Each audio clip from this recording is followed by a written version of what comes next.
oración a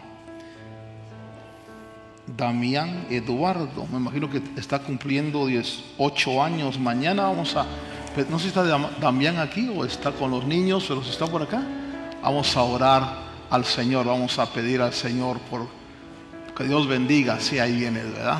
Vamos a orar por Damián. Acércate por aquí, hijo. Qué bonito que uno pueda estar en la casa del Señor desde pequeño, ¿verdad? Y poder ser bendecido. Felicidades, happy birthday, hijo. Vamos a orar por ti. A ver, pueblo de Dios, vamos a levantar nuestra mano y oramos por cada necesidad y bendecimos también la vida de este niño para que Dios te dé muchos años y seas bendecido. Padre, en el nombre de Jesús, te damos gracias esta noche por los años que has dado a este niño, Señor, a quien hoy bendecimos, Señor, y al extender nuestra mano hacia él, declaramos, Señor, que tu gracia y tu bondad estará con él. Que tú le darás, Señor, experiencias preciosas que afianzarán su fe en tus caminos. Y será un joven, Señor, que te conozca y para tu gloria, Señor, y tu reino sea, Señor, usado. Hoy lo bendecimos en el nombre de Cristo. Y gracias por estos años que le has dado, Señor. Gracias por la salud y gracias, Dios mío, porque así te pedimos lo conserves. También oramos por cada necesidad, cada petición que se ha presentado, Señor. Creemos que tú puedes contestar esta noche y hacer un milagro. Y en el nombre de Cristo declaramos sobre cada necesidad y cada petición que tu mano y tu gracia se extiende, Señor. Por Jesús también oramos para que nos hables a través de tu palabra. En el nombre de Cristo, amén y amén. Felicidades. Amén. A ver, usted busca segundo libro de Tesalonicenses, en lo que confesamos un último coro al Señor. Entra en la presencia del Señor con gratitud y adórale de corazón. Entra en la presencia del Señor con gratitud y alza tu voz con júbilo. Dad gloria y honra y alabanzas al Señor.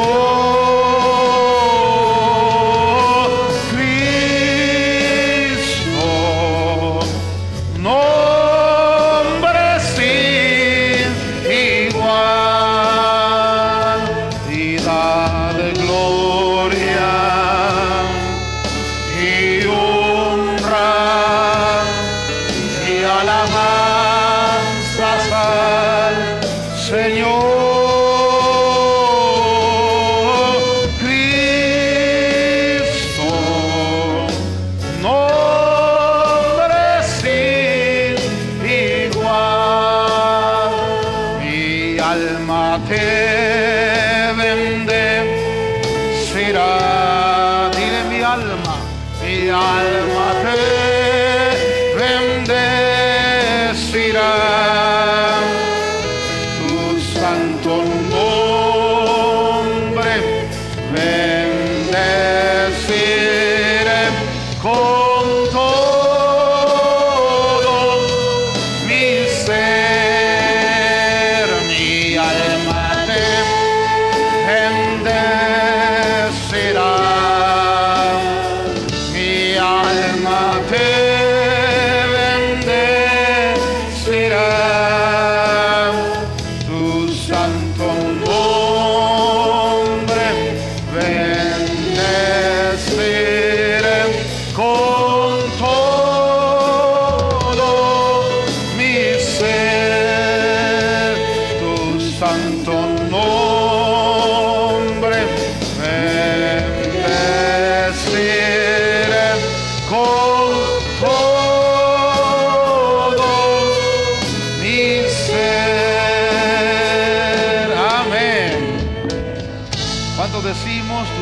santo nombre bendeciré, Señor, con todo mi ser. Bien.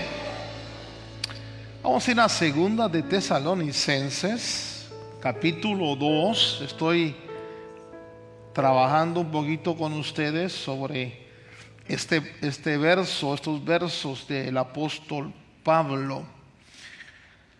Nadie os engañe, verso 3, en ninguna manera, porque no vendrá sin que antes venga, ¿qué?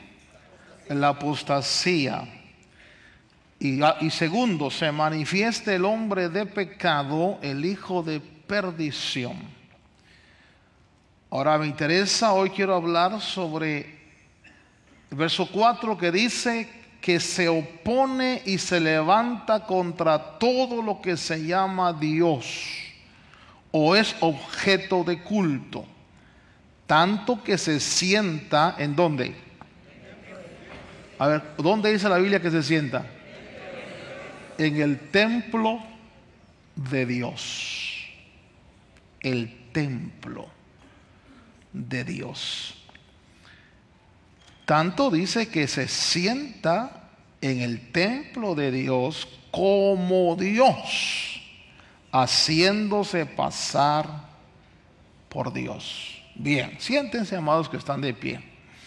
Hoy quiero hablarle este pasaje y le voy a externar, tal vez más que enseñanza, alguna inquietud. Este pasaje nos está hablando a nosotros del templo. Diga conmigo, el templo. Tenemos que estudiar un poquito para entender este pasaje. Tenemos que estudiar un poquito el origen del templo. De hecho, Pablo, cuando está hablando a la iglesia, dice que este personaje, a quien se identifica como el inicuo, el hijo de perdición, el anticristo, va a atentar contra todo lo que es objeto de culto o se llame Dios. El problema que yo tengo que reconocer, es que dice que se sienta en el templo de Dios. Así es su Biblia, ¿va? Dice que se sienta en el templo de Dios, como Dios. El templo de Dios, cuando estudiamos el templo, hoy quiero comenzar, sé que no me va a dar tiempo a desarrollar todo lo que quisiera desarrollar, pero hoy quiero comenzar a estudiar con usted la razón del templo, por qué surge un templo.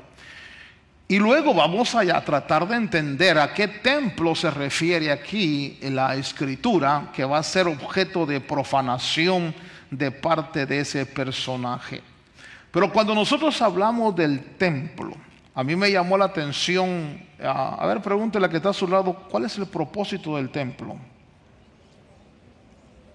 Porque si le preguntamos al que está al lado suyo y le decimos cuál es el templo del Señor, le va a decir: el templo de Dios es el corazón, ¿verdad? Nosotros somos el templo de Dios, amén. Pero ¿cuál es la razón del templo, de un templo? Ahora yo quiero que usted me acompañe. Cuando dice la escritura en el libro 2 de Samuel, hablando la historia, esto es muy importante porque me da luz en cuanto a la razón del templo. En el 2 libro de Samuel se nos relata la historia. Dentro de todas las cosas que David vivió, dice que el capítulo 24, verso 1 de 2 de Samuel, dice que se volvió a encender la ira de Jehová contra Israel e incitó a David contra ellos a que dijese: ve, haz un censo de Israel y de Judá. El pasaje usted lo puede leer en su casa, pero el pasaje dice que David le dice a su general que vaya y cuente cuántos hombres hay en Israel, hombres de guerra. Cuando uno analiza el pasaje, aún los estudiosos dicen que esa decisión de David estaba basada en orgullo humano, en querer saber qué fuerza tenía para apoyar su confianza, apoyar su confianza en el pueblo. Interpretan que este pasaje muestra que David, al censar al pueblo, deposita su confianza y con orgullo dice: hay tanta gente que puede ir a la guerra. Pero esa actitud, la Biblia nos dice a nosotros que fue provocada porque Dios estaba enojado con Israel. Y entonces el pasaje lo relata, usted lo puede leer en casa. Eso da lugar a que Dios discipline a Israel. David entiende cuando le traen el censo de la gente, David entiende que ha pecado. Y entonces, hermano, Dios le da a David, y es interesante que yo quiero que usted observe conmigo, Dios le da, en el verso 10 dice: después de que David hubo censado al pueblo, le pesó en su corazón y dijo David a Jehová: yo he pecado gravemente por haber hecho esto, mas ahora, oh Jehová, te ruego que quites el pecado de tu siervo, porque yo he hecho muy neciamente. Y por la mañana, cuando David se hubo levantado, vino palabra de Jehová al profeta Gad, vidente de David. Ahora oiga esto, diciendo: ve y di a David, así ha dicho Jehová, 3 cosas te ofrezco. Tú escogerás una de ellas para que yo la haga. Y Dios le ofrece a David disciplinarlo por 3 medios. Le dice: ¿quieres años de hambre para todo el pueblo? ¿Quieres meses de huir ante tus enemigos? ¿O quieres 3 días de plaga sobre el pueblo? Es interesante cómo Dios, hermano, le dice a David: voy a corregir por lo que han hecho, voy a castigarlos por ese pecado, pero te ofrezco que escojas qué disciplina quieres. Ahora David, hermano, le dice al profeta: y estoy entre la espada y la pared, es una decisión terrible la que debo tomar, pero prefiero caer en manos de Dios, porque Dios es misericordioso, y no caer en manos de los hombres. Y entonces la palabra del Señor dice que comienza la plaga, una epidemia, y comienzan a morir los hombres de Israel por miles. Y cuando el ángel va hacia Jerusalén con la plaga, la palabra relata que Dios se arrepiente, Jehová se arrepintió de todo ese mal, y entonces le dice al profeta a David, otro pasaje dice que fue el ángel que le habló al profeta y le dijo: dile a David que ofrezca un sacrificio. Y entonces aquí vamos al punto que quiero llevarle.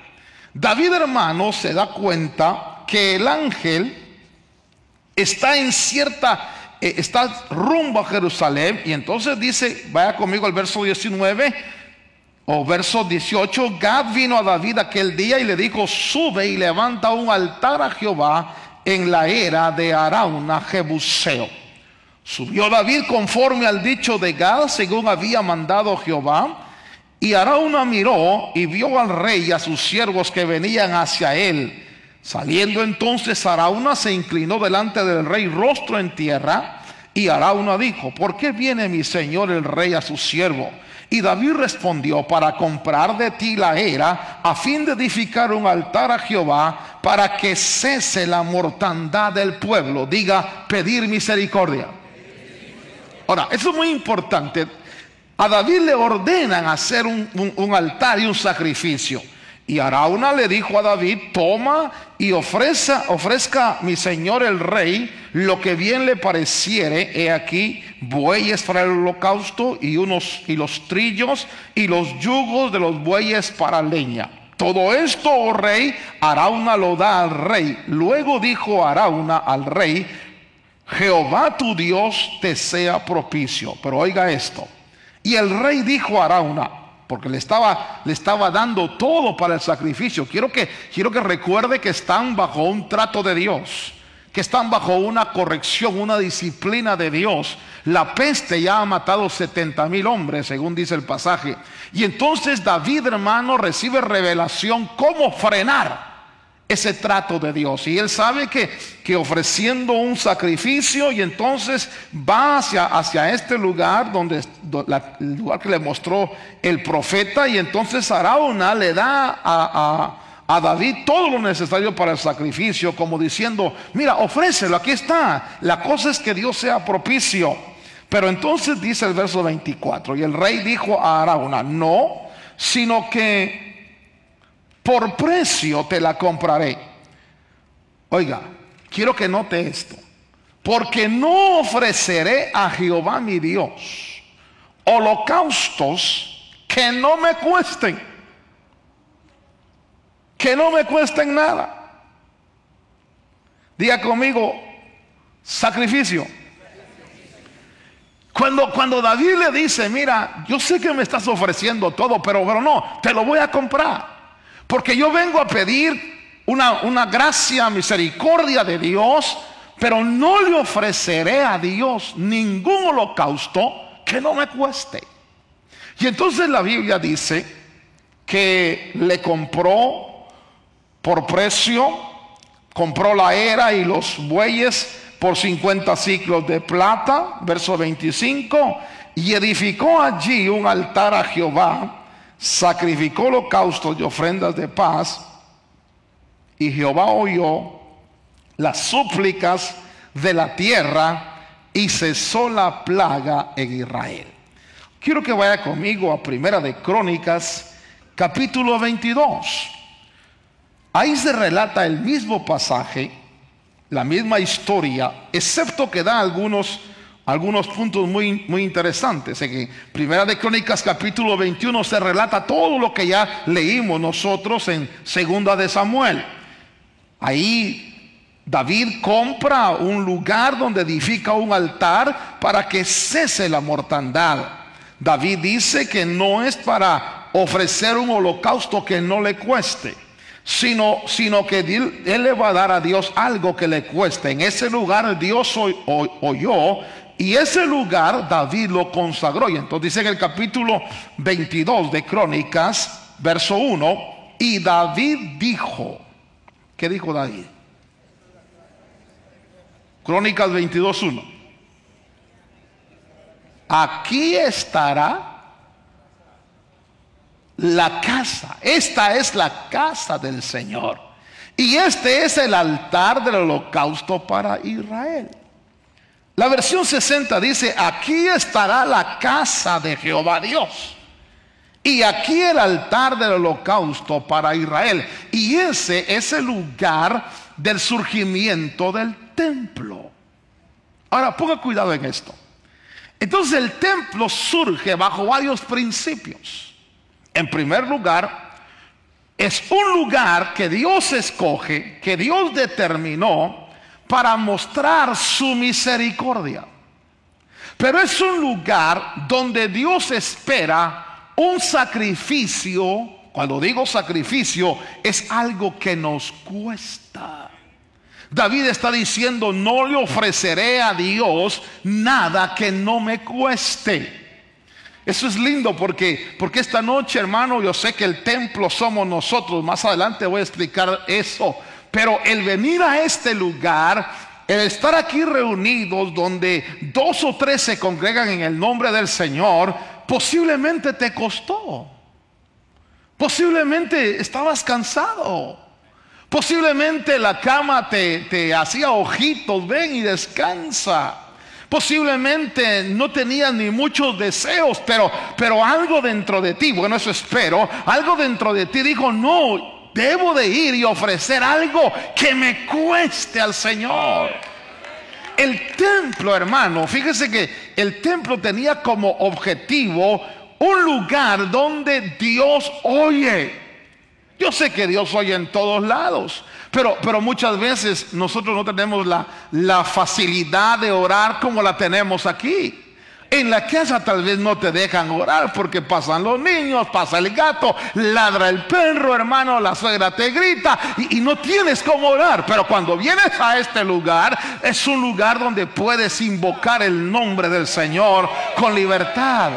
Pero hay un principio que quiero que vea. El templo surge como un lugar de necesidad de alcanzar la misericordia de Dios. El templo surge como un lugar donde Dios pueda oír. Dígale a que está a su lado: si viniste a este lugar es para hablar con Dios, no para buscar marido. Dígale: si viniste a este lugar es para entrar en comunión, para que Dios te oiga.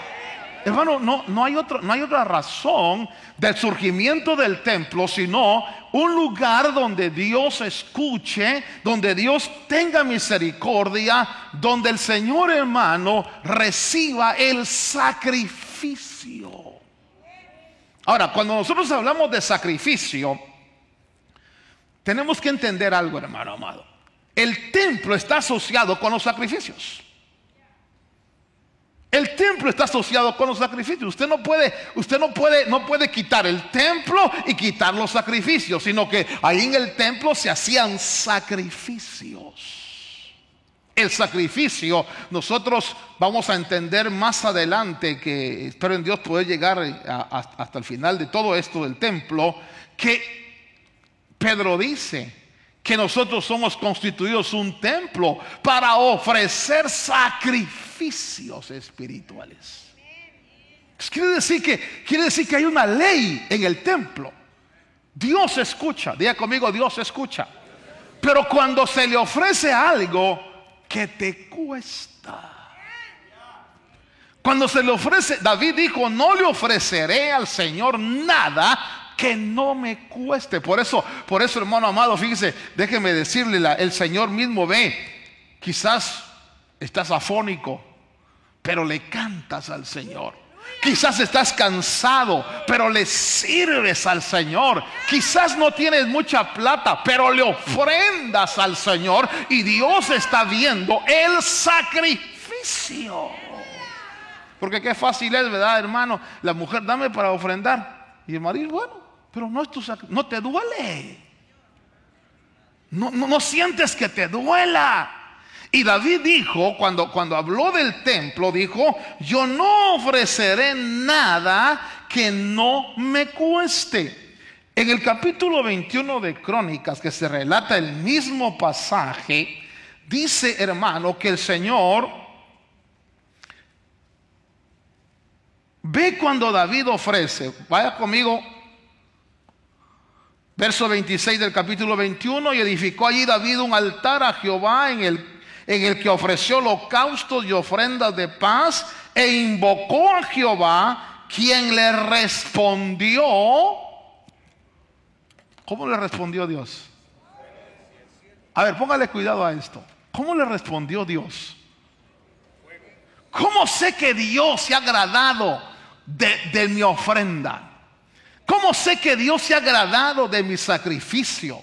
¿Cómo sé que Dios está complacido con lo que le estoy ofreciendo? La respuesta es el fuego. Si el fuego no cae, si el fuego no está, hermano, Dios no se ha complacido. Pero cuando David ofreció, ustedes recordar, por ejemplo, cuando el profeta Elías reta a los profetas de Baal y dice: bueno, vamos a ver quién es Dios. El Dios que conteste por fuego, ese es el verdadero Dios. Y les dice: hagan su sacrificio, hagan su holocausto. Usted y yo debemos entender algo, que la razón del templo, la razón de ese lugar es, hermano, esperar la respuesta del fuego. Hermano, qué cosa linda cuando el fuego de Dios arde dentro de nuestro espíritu, cuando el fuego de Dios cae en nuestro espíritu, y hermano, y está encendido nuestro espíritu. Es Dios diciendo: he visto tu sacrificio, he visto que te ha costado. Un principio del templo es que ahí en ese lugar dice que Dios le respondió por fuego desde los cielos en el altar del holocausto. Y David se da cuenta que en ese lugar Vayamos al versículo 28. Viendo David que Jehová le había oído en la era de Ornán Jebuseo, ofreció sacrificios ahí. Y el tabernáculo de Jehová que Moisés había hecho en el desierto y el altar del holocausto estaban entonces en el lugar alto de Gabaón. Pero David no pudo ir allá a consultar a Dios porque estaba atemorizado a causa de la espada del ángel de Jehová. Y dijo David: aquí estará la casa de Jehová Dios, y aquí el altar del holocausto. Y David establece el lugar. Oiga esto, David dice aquí, no es en otro lado, no es donde se le ocurra a alguien, sino aquí va a ser la casa que se va a hacer, que va a ser Salomón, porque aquí es el lugar donde Dios oyó, donde Dios aceptó el sacrificio y donde Dios contestó por fuego. Por eso es tan importante para el pueblo judío el lugar del templo, porque es el lugar donde Dios oye. Por eso Salomón dijo: si alguien está en el norte, en el sur, y ora hacia este lugar, tú oirás desde los cielos la oración que se haga en este lugar. Para ellos es importante el lugar. Déjeme llevarle despacio a eso, porque usted tiene que entender esto para entender al final por qué el problema tan serio que hay en Israel entre palestinos e israelitas, entre los musulmanes y los judíos, porque para ellos el lugar es importante. Claro, para nosotros sabemos dónde está Dios. Nosotros sabemos que Dios está en todo lugar y que Él habita en corazones humanos. Pero para ellos, para el pueblo judío, es el lugar que David escogió. Es el lugar donde David hizo el sacrificio. Es el lugar, hermano, donde el fuego de Dios cayó. La tradición judía también dice y piensa que ese es el mismo lugar donde Abraham ofreció a su hijo Isaac delante de Dios. Por eso es que usted oye lugares sagrados. Por eso es que usted, los que han ido a Israel o piensan algún día ir, va a ver y le van a decir: ¿vas a visitar los lugares santos, los lugares sagrados? Que usted, hermano, entra a la tumba y entra a la cueva de Belén y entra y va, hermano, al Carmelo y son lugares santos. Pero usted dice: siento más la presencia de Dios allá en Downey que en estos lugares. Pero para ellos son lugares santos, sagrados. Amén. Entonces el templo surge, hermano, porque David ahí encontró la misericordia de Dios y consagró el lugar. Era el lugar donde Dios contesta. Por eso cuando Salomón edificó el templo, le repito, Salomón dijo: Señor, que tus oídos estén atentos, que tus ojos estén atentos, que cuando se ore en este lugar, Señor, tú escuches. Y por eso todos los judíos oraban viendo hacia Jerusalén, hacia donde estaba el templo, porque era el lugar donde Dios había contestado. Quizás usted que ve las noticias, usted ve que hay un pedazo de muro ahí donde usted ve a los judíos que están frente al muro. Aquí está el muro y ellos están orando ahí frente al muro, porque ese muro es parte del templo, del lugar que ellos identifican como donde Dios es propicio. Entramos en las catacumbas en Israel. La guía turista nos iba diciendo, entramos debajo de los muros, hermano, y de repente llegamos a un lugar donde la guía turista se para y dice: aquí, del otro lado está el Santo de los Santos. Aquí pueden hacer sus peticiones y pueden orar. Y ¿sabe qué es lo más sorprendente? Que algunos pastores pusieron la mano ahí: Señor. Y yo dije: qué brutos. Yo dije: pero ellos están volviendo, creyendo que hay un lugar sagrado, cuando el lugar más sagrado ahora es donde Dios habita, en el corazón del hombre. Pero entonces el templo porque el templo es importante entenderlo, cuál es su función, cuál es su origen. Cuando quiero llevarle, porque me gustó entender la relación que Jesús tuvo con el templo. Y noto yo que ese lugar, ya usted sabe por qué era tan importante, ¿verdad?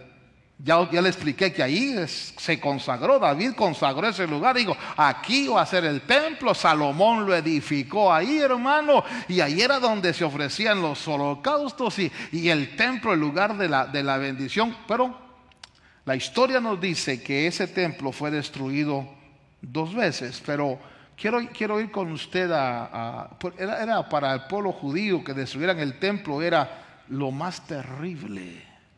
Era quitar el punto donde Dios hablaba, era destruir el lugar donde Dios era propicio.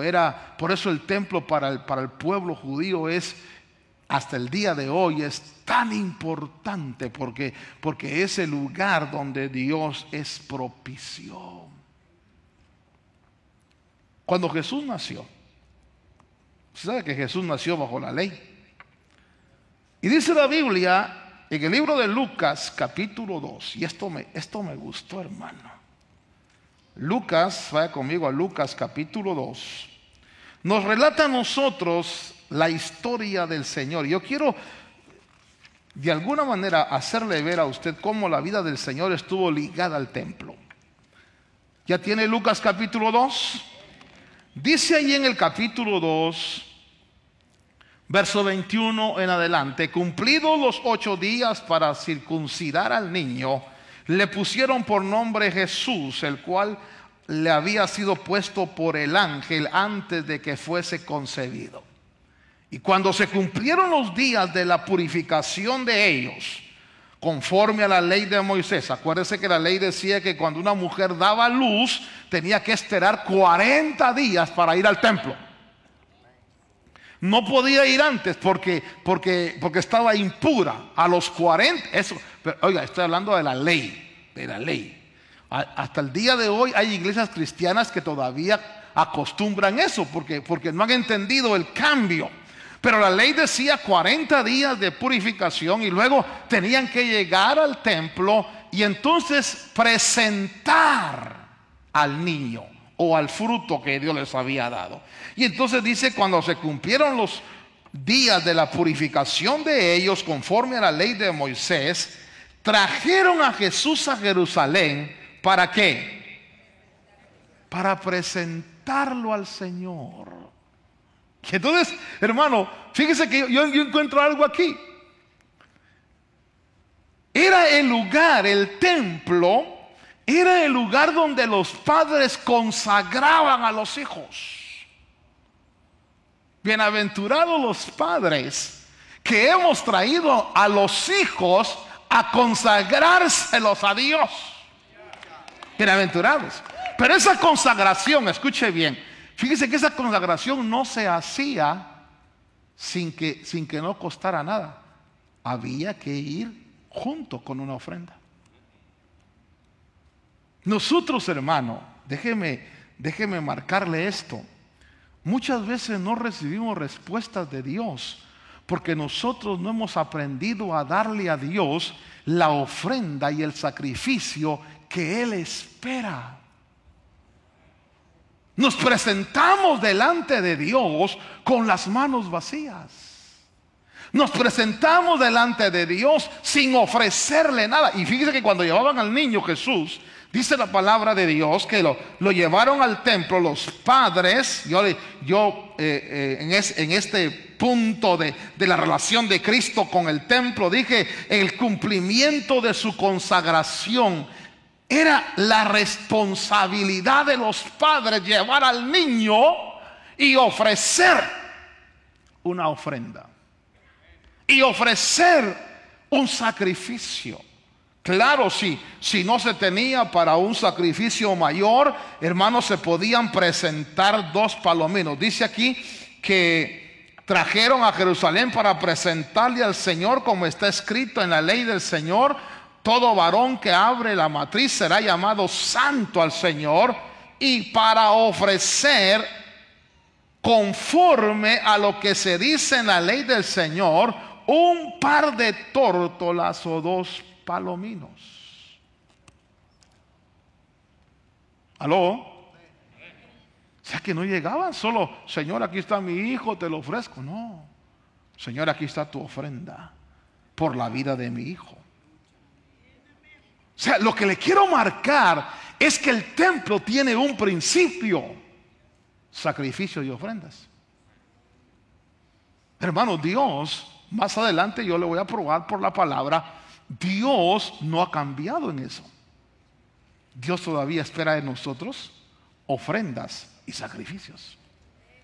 Claro, ahora no vamos a traer bueyes y ovejas y palomas, porque ya ahora nuestros sacrificios son diferentes, pero son algo que ofrecerle al Señor. Es decir, presentarme en el templo para que Dios consagre mis hijos, para que Dios, hermano, sea propicio.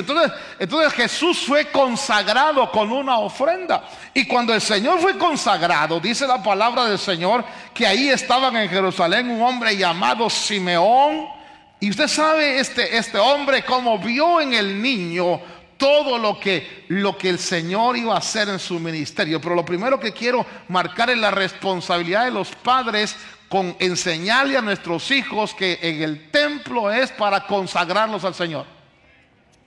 Papi, ¿por qué vamos a la iglesia? Mi hijo, porque te consagro a Dios, para que te vaya bien en la vida, para que seas del reino de Dios, para que te consagro. Hermano, aquí está usted como padre. Yo quizás abuso un poquito de la autoridad, porque cuando traen a los niños aquí, yo digo, yo los ato a la bendición, los ato al reino. Hermano, pareciera que no es nada, pero esos patojitos, esos chirices, estos cipotes, los tengo amarrados al evangelio, para que ellos, hermano, se vayan fuera de los caminos de Dios. Tendrá que desautorizarse esas palabras. Y como ustedes de gana y buena voluntad me los traen, yo los ato a la bendición, yo los ato al reino de Cristo, yo los ato a la paz y a la prosperidad de Dios. Pregúntale a que está a tu lado: ¿tus padres te ofrecieron al Señor o a Mashimón? Porque algunos fueron ofrecidos ante ídolos.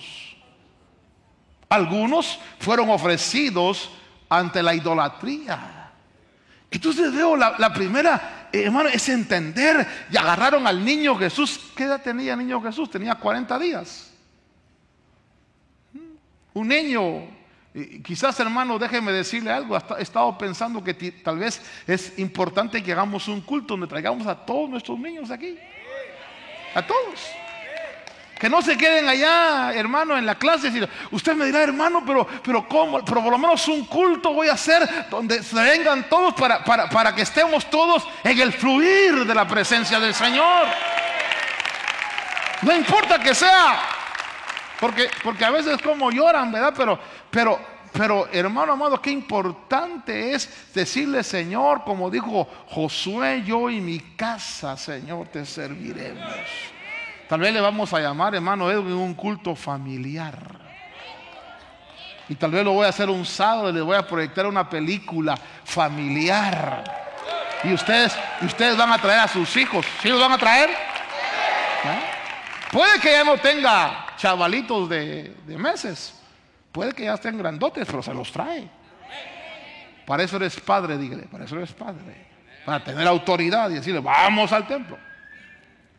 Otro aspecto que me llamó la atención del templo, Lucas capítulo 2, verso 41, dice que sus padres, diga los padres, iban todos los años a Jerusalén en la fiesta de la Pascua.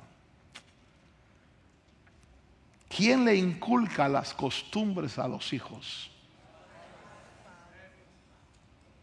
Los padres. Por eso es tan importante, papá y mamá, que tú vengas. Porque si tú no vienes y le dices, hijo, va a la iglesia, le va a decir, ¿y usted, papá? Si usted me está enseñando a no ir.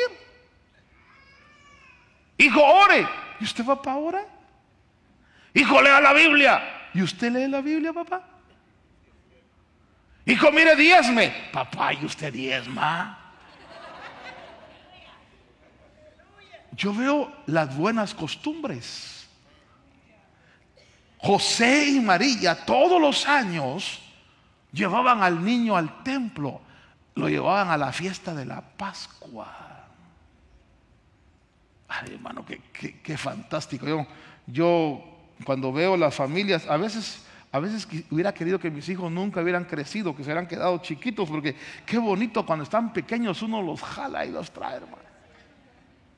Pero cuando ya crecieron, se vuelven independientes los ingratos y ya hasta le dicen a uno, no quiero, y uno tiene que, Señor. Pero uno formó buenas costumbres. ¿Me perdonan un agravio? Ay, aunque no me lo perdonen. Cuando yo veo un niño que no lo pueden controlar, hermano, que le dice, siéntese ahí, y no lo pueden controlar, yo digo, qué malas costumbres le han inculcado. Qué malos hábitos. Pero cuando veo que un niño le dice, se queda sentadito ahí, sí, digo, oh, qué buenas costumbres. A ver, pregúntale a que está a su lado, ¿tú eres buen padre o...? Porque en el templo dice que lo llevaban todos los años. Oiga esto. ¿Está conmigo en 2:41? Sus padres iban todos los años a Jerusalén. Y cuando tuvo 12 años, después de mire, las costumbres se vuelven ley. Este es tremendo, hermano. Las costumbres se vuelven ley. Todos los años al templo. De repente, a los 12 años, ya no tuvieron que decirle a Jesús hay que ir al templo. Él, en su preparación de la adolescencia, él sabe que en el templo están las respuestas que necesita. Hermano, yo quiero decirle algo. ¿Dónde buscan los adolescentes las respuestas a la vida? ¿Dónde buscan los muchachos las respuestas a la vida? Porque Jesús, hermano, tenía 12 años. 12 años es la época de la rebeldía, es la época de 12 años es 12 años, hermano. Pero a los 12 años veo al Señor llegando al templo porque sus padres le habían enseñado una buena costumbre. Cada año subían, cada año subían, cada año subían. Hermano, cuán importante es las costumbres que tú les enseñas a tus hijos. ¿Sabe que yo le he enseñado malas costumbres a mis hijos, hermano? Por eso están gorditos, porque les he enseñado a comer mucho. Es una mala costumbre. Y tal vez tú también. Tal vez tú, igual que yo. Y aquí, y chile, y tal. Y después decimos, ay, pero ¿por qué estaremos tan mal de salud? Por la mala costumbre.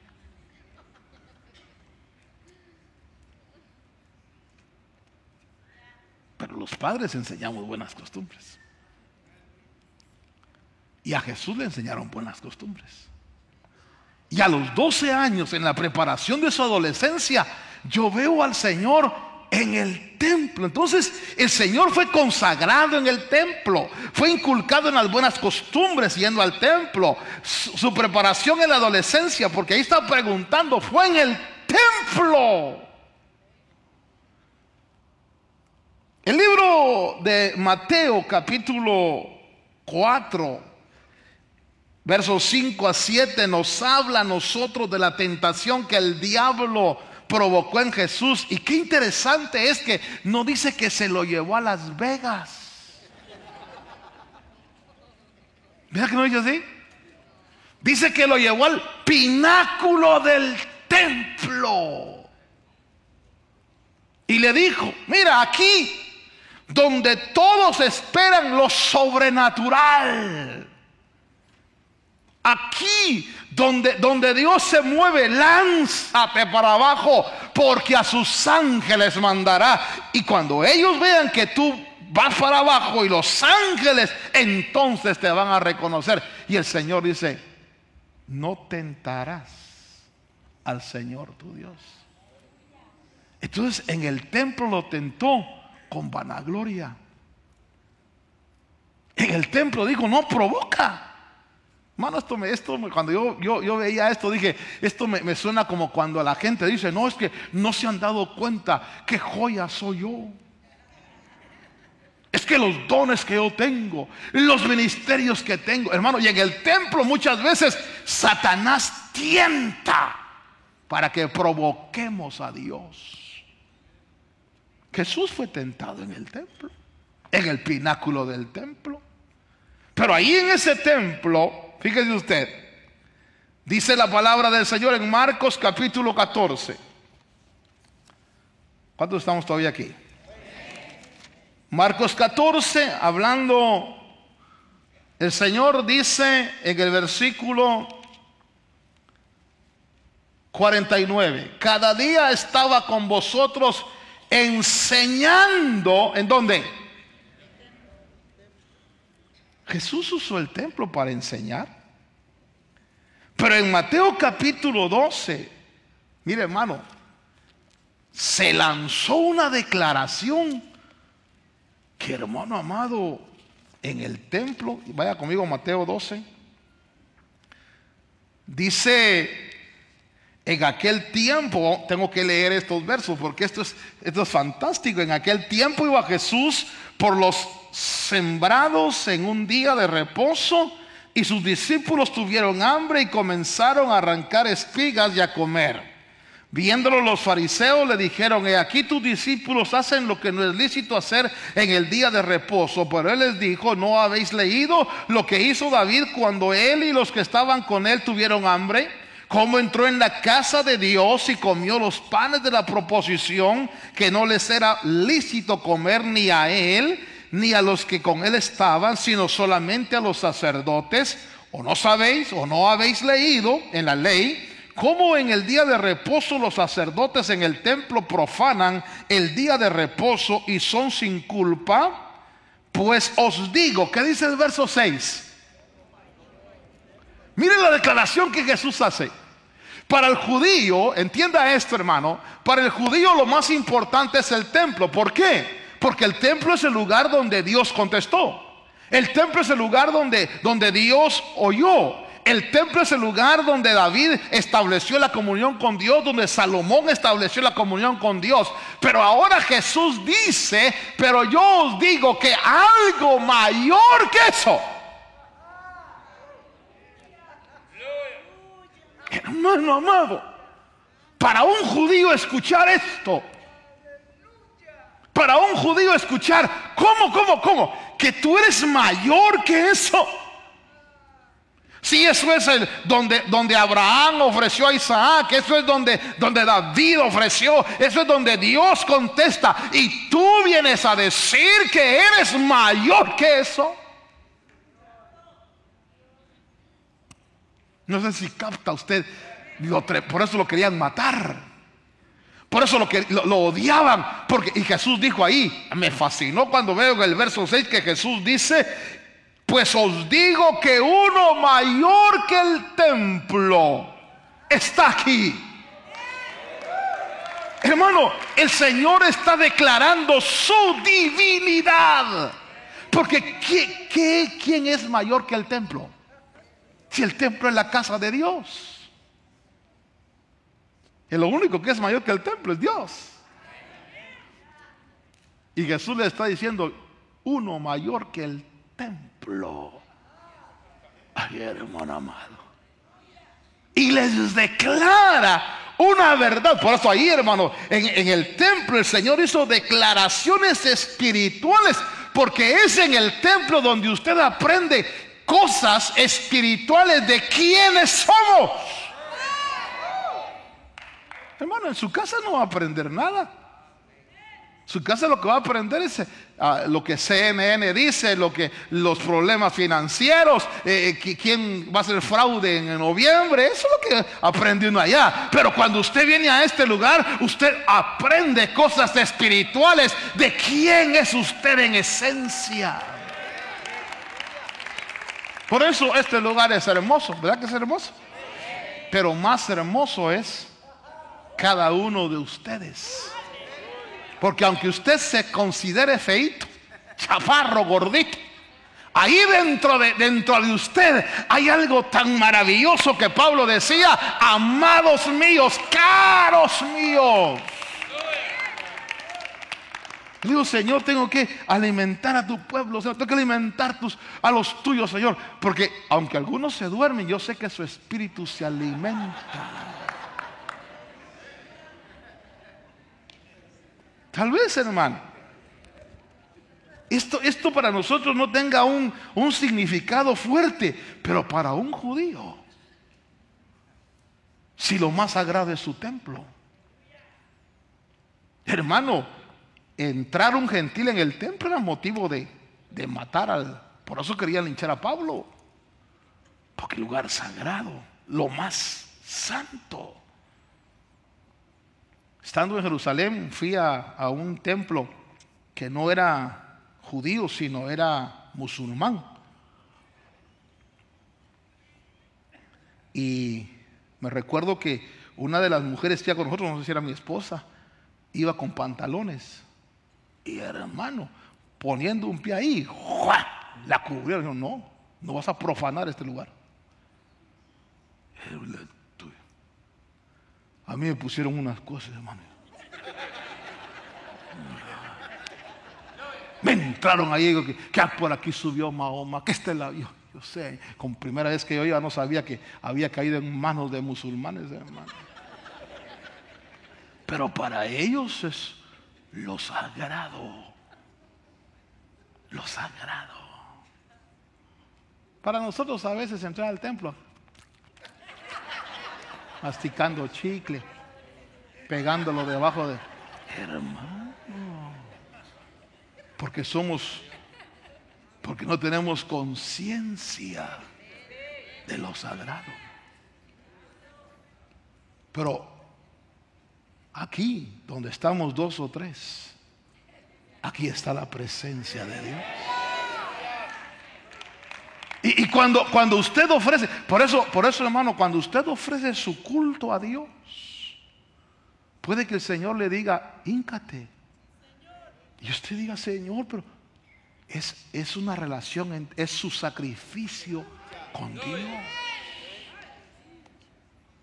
Es lo que usted va a buscar de que Dios le conteste. Perdonen lo que le voy a decir, esto le va a doler y a mí me duele más. Yo no puedo hacer nada por ustedes, nada, ni por mí puedo.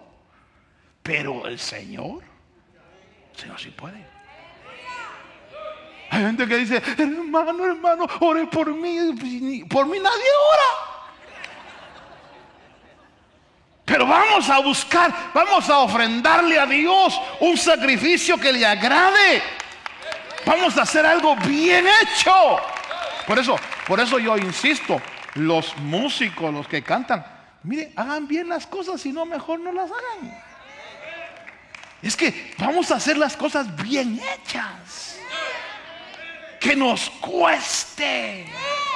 Que digamos: Señor, mira, me costó, Padre, mira, me gané 100 pesos, es todo lo que tengo, pero aquí están tus 10 de diezmo. Me duele, pero aquí están. Porque ese fue el origen del templo. En el templo, Jesús declaró verdades espirituales. Pero fíjese usted que un día Jesús se dio cuenta que en el templo había de todo. Vendían, compraban, habían cambistas, vendían palomas. Y entonces el Señor se dio cuenta que habían hecho de la casa de oración, diga conmigo, casa de oración, una cueva de ladrones. Y el Señor se enceló. Usted sabe lo que hizo. A mí me hubiera gustado que hubiera habido video para ver cómo el Señor hizo eso. Y hermano, y les volca las mesas de los cambistas. Y yo no sé si les dio, hermano. Pero el celo lo estaba consumiendo. Porque Él está definiendo algo. La casa es casa de oración. Es casa de comunión. Es llegar a una relación con Dios. Hermanos, yo sé que aquí nadie vino, pero si usted vino para ver si vino el que le debe para cobrarle, hermano, usted equivocó. Porque ni le va a pagar el sinvergüenza, ni va a salir bendecido. Pero si usted dice, mire qué cosa maravillosa, yo he encontrado que cuando más cansados estamos, cuando a veces el cuerpo dice no, pero tú dices no, pero voy a darle al Señor, voy a cantarle, voy a servirle al Señor, hermano, y Dios ve tu sacrificio, y Dios ve que te cuesta. Yo a veces le he contado a usted, a veces voy a acostarme, ya es tarde, y de repente el Espíritu me dice, ora. Y le digo, Señor, estoy cansadísimo, Padre. Pero bueno, ahí voy. Y me hinco, hermano, a orar. No tardo ni 15 segundos, hermano, y estoy roncando. Y me despierto y digo, ve, Señor, perdóname, no aguanto, pero aquí estoy. Y al otro día me caen unas bendiciones. Porque Dios no ve 3, 4, 5 horas. Dios ve el sacrificio que hacemos. Dios ve que nos cuesta. Dios ve que hay uno. Mire, hermano, qué lindo. Este es un lugar donde podemos venir a ofrecerle a Dios algo que nos cueste. ¿Sabe qué me dijeron a mí? Me dijeron, hermano, no, hombre, ¿para qué se va a endeudar tanto para el Señor? Pero es que es para el Señor. Tal vez me va a costar toda la vida salir de las deudas, pero es para el Señor. Voy a decir, Señor, nos costó. Pero si me lo dieran así, yo extendiendo la mano y me dieran, aquí está para que construya, aquí está. Así, ¿quién no, hermano? Pero cuenta delante de Dios. No. Y Jesús, hermano, encuentra que el templo cambió de definición y de propósito, y entonces entra al templo y limpia el templo. Yo creo que Dios quiere limpiar mi templo, porque quizás yo tenga unos cuantos vendedores ahí dentro, cambistas, hermano. ¿Nunca le ha pasado a usted que está viendo tele y de repente el Espíritu dice, ve a orar? Si ahorita, Señor, solo termina la película, a ver a quién matan, Señor. Mi hijo, ve a orar. Sí, ya voy, Señor, ya voy. Mira, adelántate, Espíritu, ahorita voy. ¿No le ha pasado? Y después, hermano, ya no lo hace. Y el Señor, a mí me pasa. A mí a veces me pasa. No lo sé que siempre, porque a veces me pasa. A veces, hermano, voy a hacer. Ve, sí, ya voy, Señor. Ve, ya voy. Ahorita, mira, ahorita. Qué terco soy, hermano. Eso solo yo. A ver, pregúntale al otro lado, ¿y tú cómo eres? ¿También eres tetunte como yo? Le cuesta a uno ahí el Señor diciendo, y uno, hermano, si lo que quiere es bendecirnos. Y se vuelve al propósito. Y el Señor limpió el templo. Mire, esto es lindo. Entonces yo veo la relación de Cristo. Jesús en Juan capítulo 2. empezó a llevar la revelación esta a trasladarles a los judíos esta verdad, que por supuesto no la agarraron, porque se necesita tener luz de Dios para entenderla. En Juan capítulo 2, ¿lo tiene?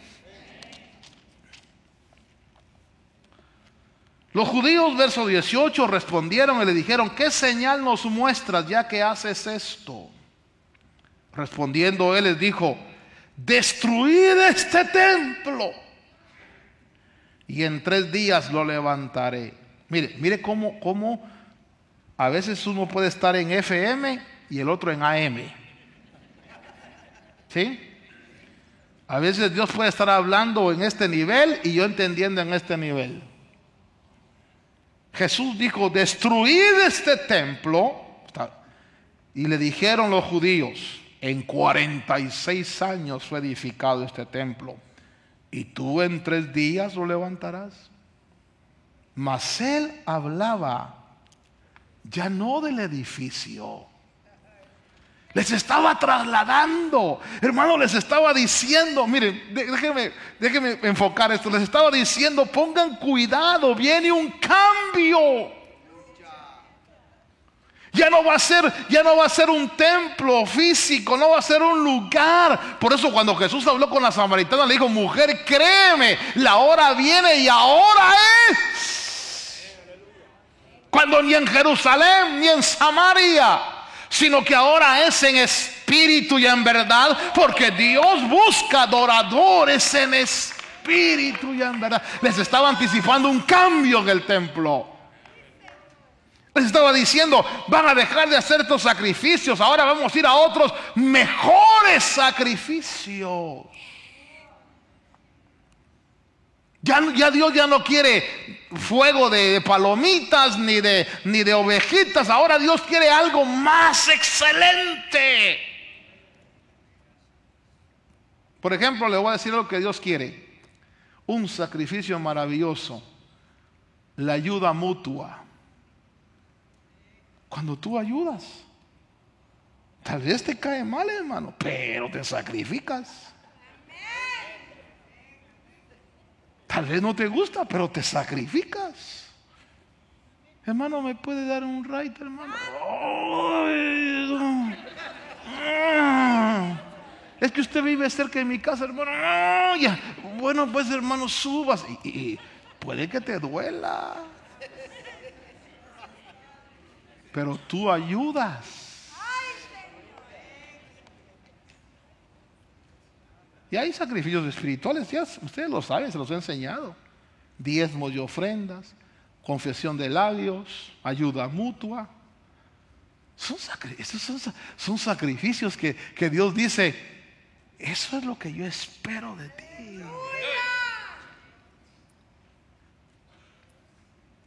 Y Jesús les dijo: destruid el templo. Y está hablando ¿de qué? De su cuerpo. Juan capítulo 8,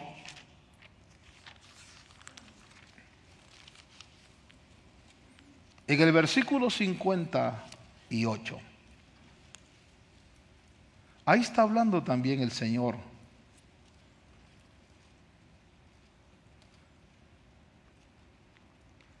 Con los hombres de su tiempo.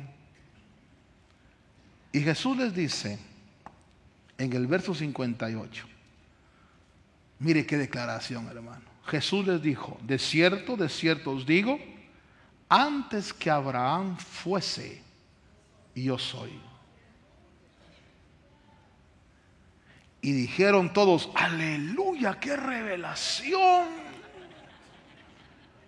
qué lindo. ¿Así dijeron? ¿Qué dice el verso siguiente?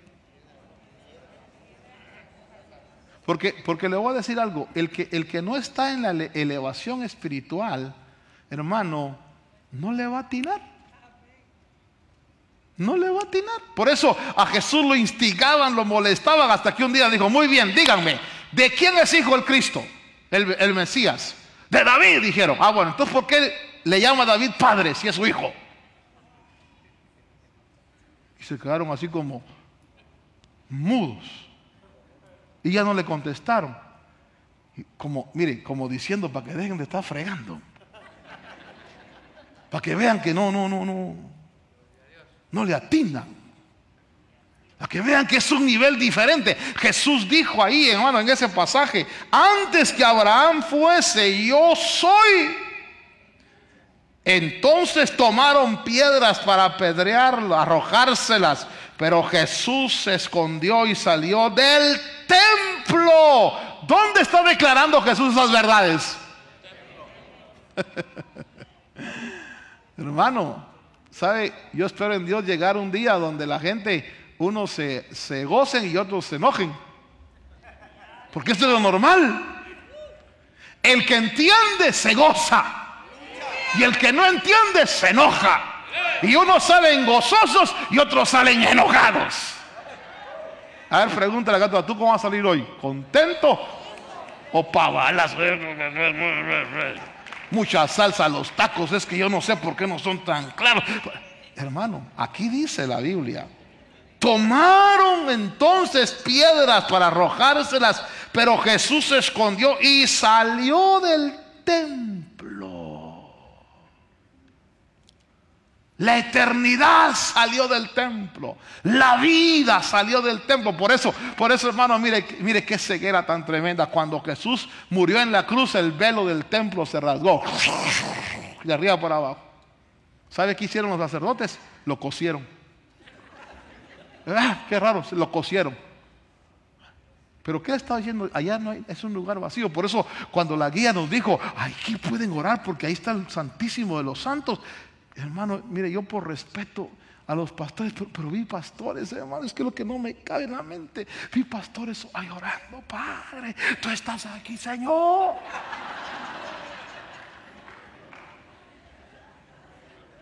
Dije, ¿cómo es posible tanta ignorancia? Si así estamos los pastores, ¿cómo estarán las ovejas?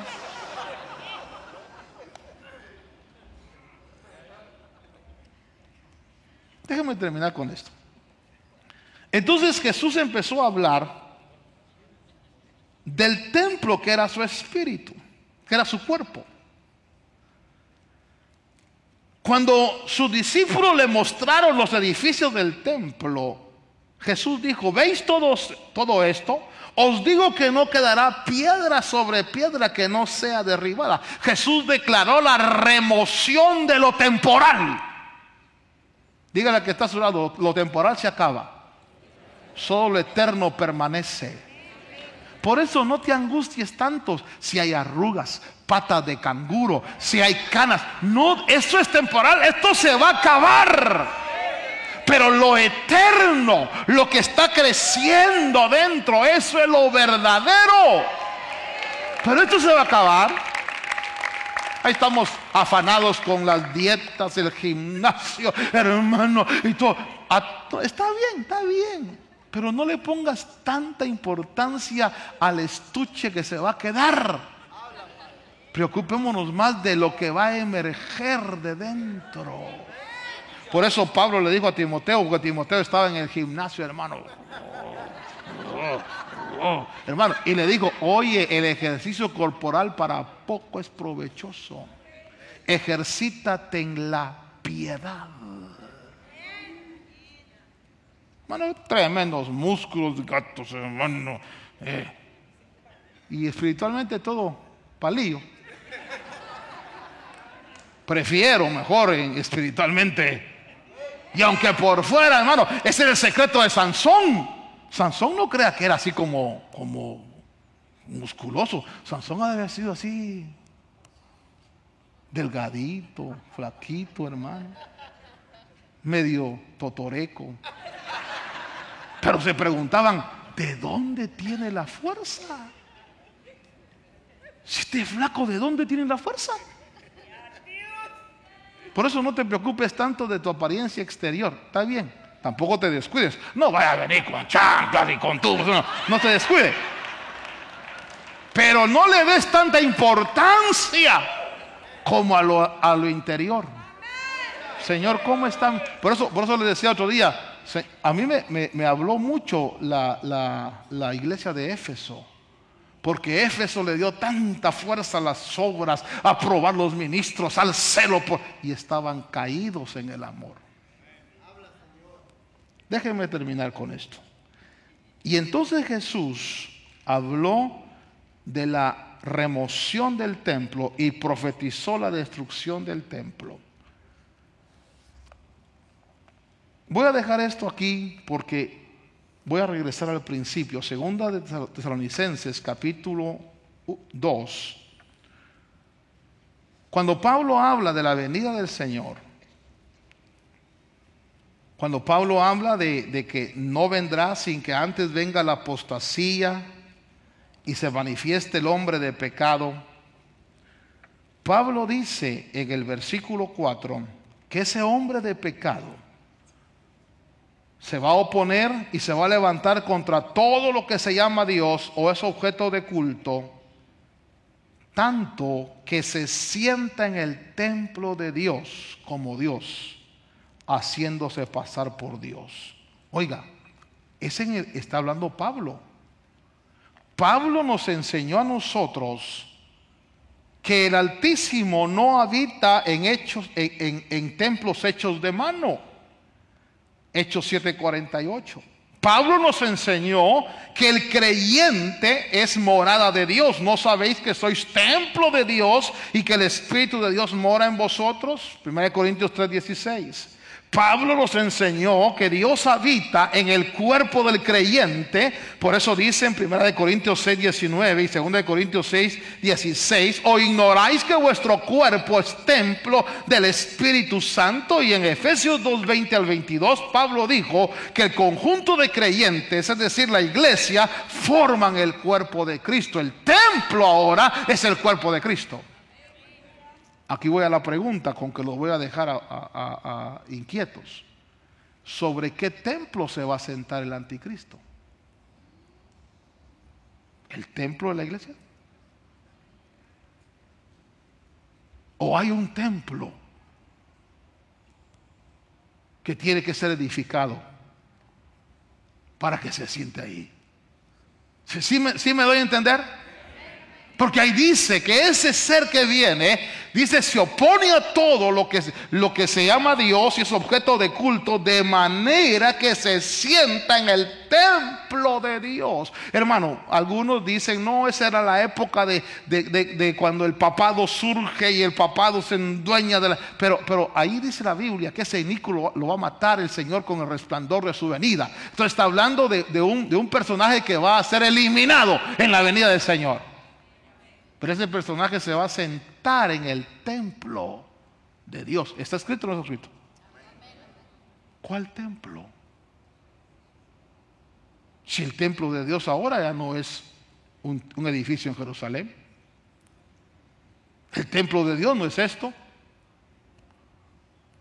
Ya le leí los versos ahí, se los de volada. El templo de Dios es la iglesia. La iglesia. Por eso, para mí este es un argumento poderoso para decirles, hermanos, no puede sentarse sobre la iglesia porque la iglesia ya tiene un Señor encima. Ya hay un Señor en nosotros que está sobre nosotros. Cristo es la cabeza de la iglesia. Para poder sentarse sobre la iglesia, tendría que quitar al Señor. Por eso es que mi punto de vista es que algo tiene que ser removido para que ese ser aparezca. Y eso que va a ser removido es la iglesia y el Espíritu Santo. Pero cuando hablo de la iglesia, estoy hablando de las primicias de la iglesia. Estoy hablando, hermano, y tengo que reconocer y estoy asustado, estoy hablando de los Enoc. Estoy hablando de los que van a recibir, o primero Dios, vayamos a recibir testimonio de que hemos agradado a Dios. Pero agradar a Dios implica sacrificio. Hermano, si a mí me dicen, hermano, pecar es feo, es mentira. Pecar es chilero. It's cool. It's nice. No me diga que pecar es feo, porque si pecar fuera feo, ¿quién peca? Pero decir no al pecado. Si no, Señor, no. Ya no voy a ser tacaño, ya no voy a ser mal hablado, ya no, Señor, no. Ahora voy a buscarte, Señor. Ahora sí voy a ir al templo a lo que voy a dejar el chicle afuera, Señor. Hermano, voy a tomar en serio el agradarte. Mira, hermanos amados, ustedes que sirven a Dios, ustedes no me sirven a mí, ustedes le sirven a Dios. Y Dios es el que está viendo su servicio. Yo tal vez nunca se los voy a agradecer, ni nunca voy a llegar en más. No, porque no me están sirviendo a mí. Ustedes que dan sus ofrendas y sus diezmos, no me lo están dando a mí. Que yo me los gasto es otra cosa, pero no me lo están dando a mí. No digan, hermano, yo le di a usted. Si me lo dio a mí, pues ya es una ofrenda aparte. Pero sus diezmos, sus ofrendas, para el Señor. Claro, que me los gasto y ustedes también en que me los gasto. Ustedes tienen la evidencia de la administración, pero se lo están dando a Dios, hermano, y les cuesta. No es fácil. No es fácil. Tal vez ajustan con apenas lo de la renta. No, pero esto es lo tuyo, Señor. Y Dios lo ve, Dios ve el sacrificio. ¿Usted cree que a Enoc no le costó caminar con Dios, hermano? 300 años duró para caminar con Dios. Bien.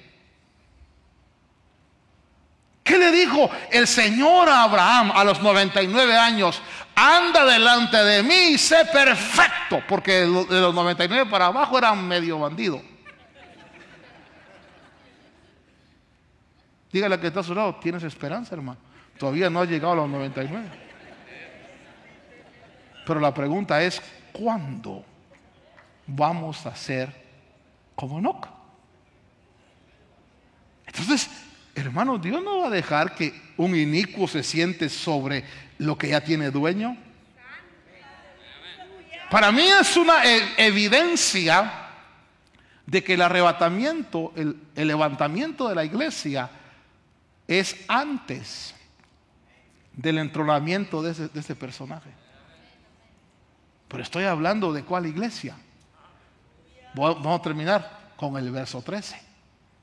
¿Qué dice el verso 13?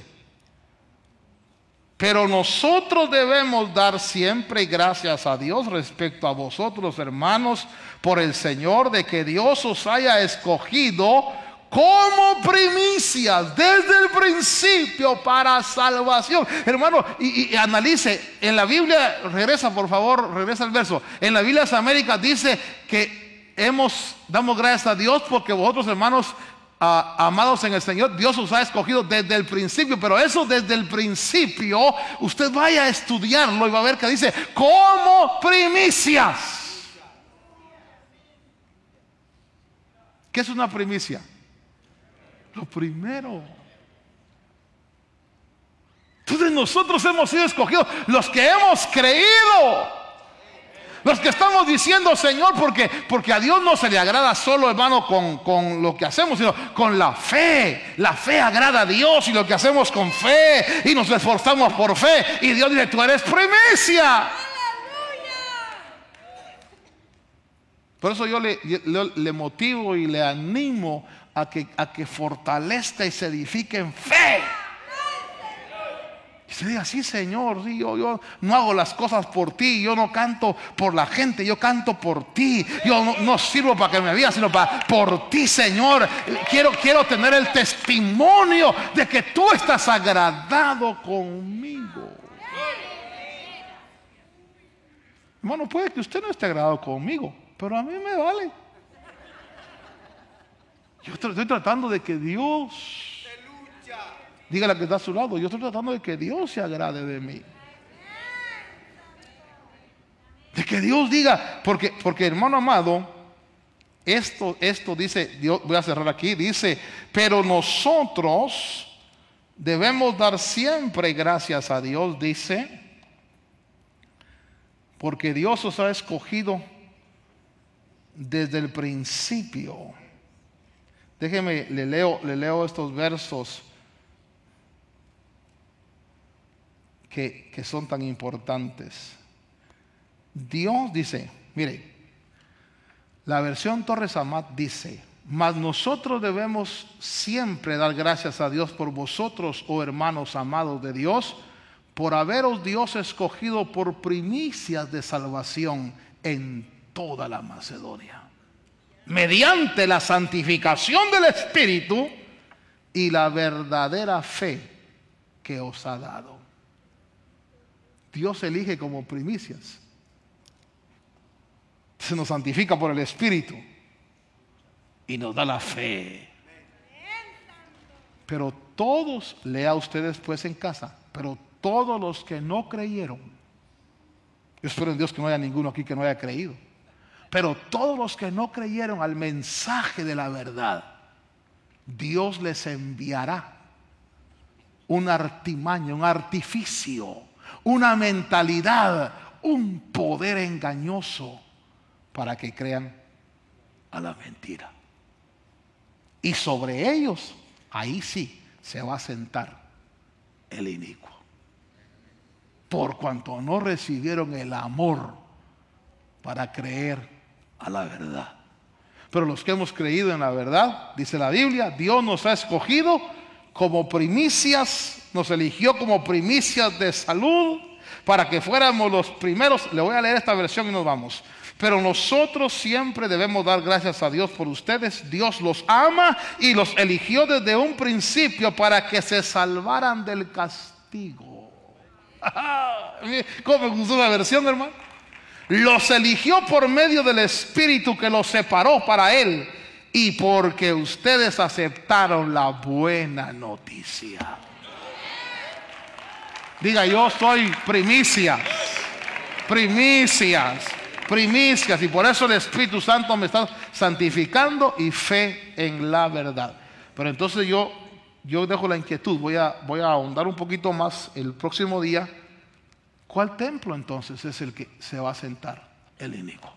Porque ahí dice, el versículo 4 dice que se opone y se levanta contra todo lo que se llama Dios y es objeto de culto, tanto que se siente en el templo de Dios como Dios. ¿Cuál templo? ¿Quieres saber cuál templo? Yo también. Vamos a preguntarle al Señor y cuando sepamos cuál templo, vamos a platicar un poquito de él. Ore conmigo. Padre Dios, gracias esta noche, Señor, por que tú nos permites estar en este lugar. Y nos permite, Señor, ofrecer sacrificios de alabanza, de servicio, monetarios. Señor amado, y nos has escogido, como tu palabra lo dice, nos has elegido como primicias.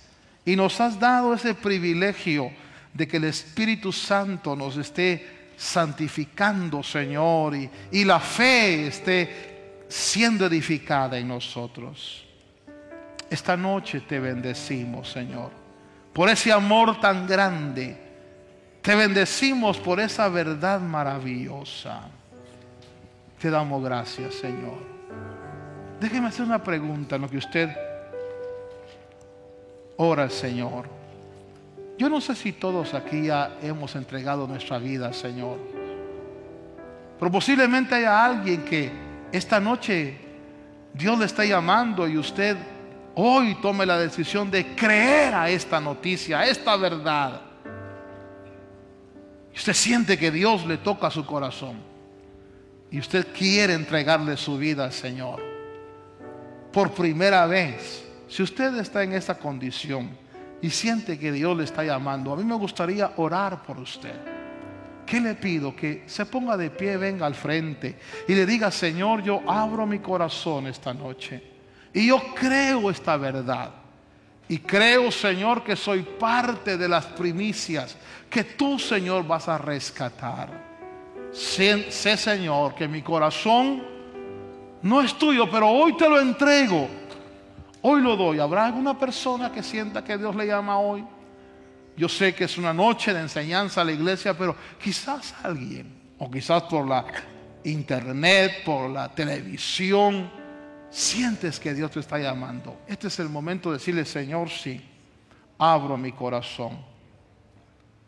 Abro mi corazón. Quizás todos somos ya cristianos aquí. Qué bueno. Vamos a levantar así la oración. Padre Dios, gracias por tu palabra, Señor.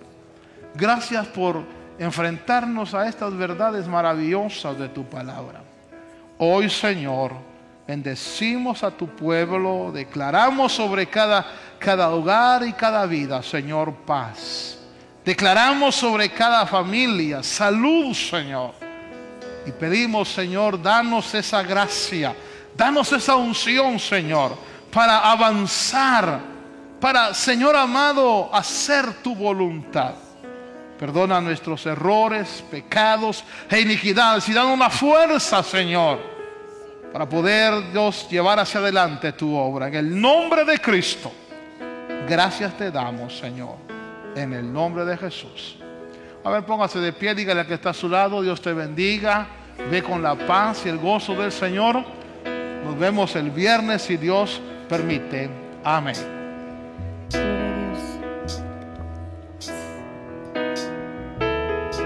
Señor, aleluya. Hay un anuncio, hermanos, antes de que sea despedido. Dice